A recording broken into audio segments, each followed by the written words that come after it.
America, we have liftoff. In a surge of fire, thunder, and smoke, Artemis 1 lit the early morning sky and was launched into the cosmos. At 9 million pounds of thrust, Artemis 1 is the most powerful rocket ever launched from the Earth. I was honored to see this historic flight firsthand early yesterday morning. And now, after 50 years, America takes its first major step towards going back to the moon.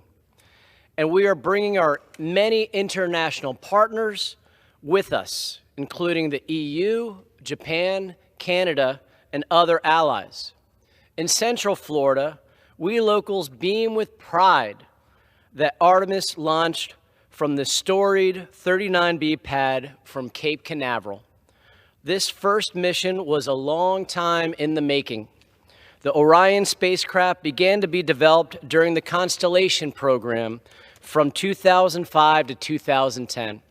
In 2017, I was proud to vote formally to establish the Artemis program.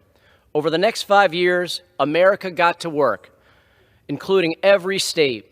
Many Central Floridians helped build or assemble the Orion capsule, the Space Launch System, the crawler transporter, and other components.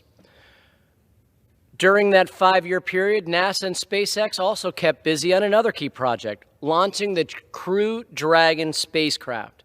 And on May 30th, 2020, I saw firsthand astronauts Bob and Doug launch in the spacecraft Endeavour and dock at the International Space Station.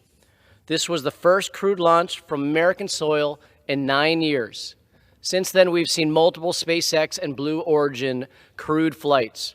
Travel in low Earth orbit to and from ISS is now a regular occurrence in Central Florida. With these flights well in hand, NASA turned its efforts towards deep space exploration once again. As the most powerful rocket ever to fly from the Earth, we knew the first Artemis launch would never be easy. But America never gives up. It turned out that after 2 scrubbed launches, third time was a charm. As I stand here this morning, the Orion spacecraft just had its next burn to set it on a course for a lunar flyby. The closest approach to the moon will be on November 21st, before entering a distant retrograde orbit around the moon on November 25th. It will roughly travel 1.3 million miles, farther than any other crew-designed spacecraft that has ever traveled.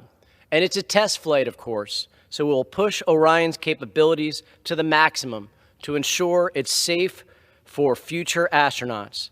And then Orion will return to the Earth in about 25 and a half days. After that, NASA will conduct extensive evaluations of the returning Orion capsule. From there, the future of crewed lunar spaceflight will begin to accelerate. In 2024, Artemis 2 will be the first crewed launch around the moon in a new craft. In 2025, Artemis 3 crew will have the first woman and next man land on the moon. And in 2027, Artemis 4 will dock with the Lunar Gateway Space Station and begin our permanent presence on the moon. We will seek to discover water, learn from the harsh lunar environment, and advance new technologies. By the 2030s, these experiences and innovations will help us prepare to go to Mars and beyond. For today, let us take a moment to appreciate and thank the tremendous accomplishments of Administrator Bill Nelson and the amazing people at NASA. Yesterday was a critical milestone in our country's space history. This is a first major step for America to go back to the moon, and then on to Mars and beyond. Madam Speaker, I yield back.